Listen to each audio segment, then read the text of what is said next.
So when it comes to China, we're glad that the new strategic concept reiterates the importance of addressing Indo-Pacific issues. We have presented a very strong Indo-Pacific and China policy back in November. Canada believes that China is an increasingly disruptive global power, and we will continue to address the challenges of the Indo-Pacific here at NATO, but also at home, and that's why also we increase funding for security in the Indo-Pacific.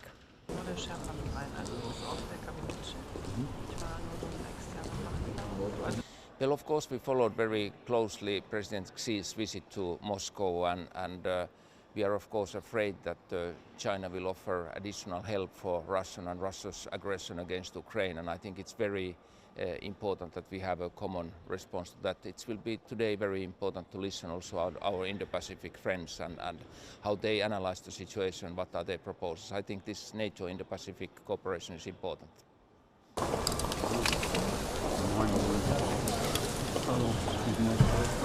We need to understand that with the power rise of China, there's a lot of global threats.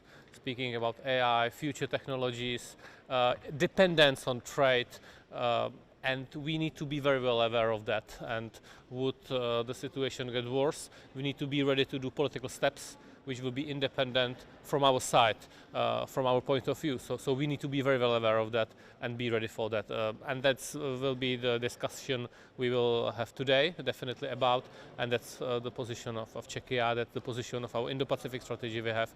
And I'm glad that, for example, that we have a Minister of Foreign Affairs of Japan today here, so we can discuss with democracies in the Indo-Pacific region this matter too.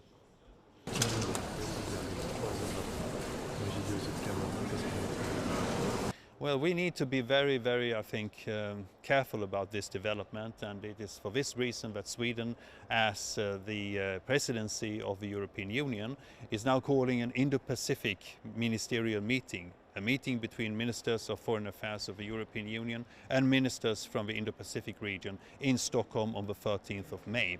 And during this meeting, I'm sure that China will be one of the topics that we will be able to deliberate about and find common ground. It is important for the European Union to understand the tensions that are now building up in the Indo-Pacific, but also the possibilities for cooperation between the European Union and the countries of the Indo-Pacific.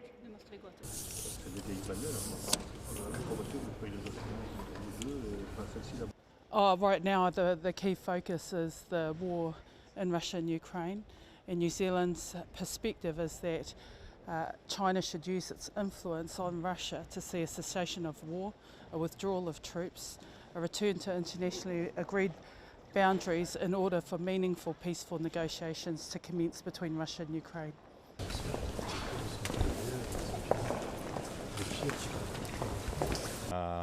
I'm really pleased to attend the NATO Foreign Ministers meeting 2 years in a row, and I welcome that NATO is strengthening its engagement in the Indo-Pacific under the strong leadership of Secretary General Stoltenberg.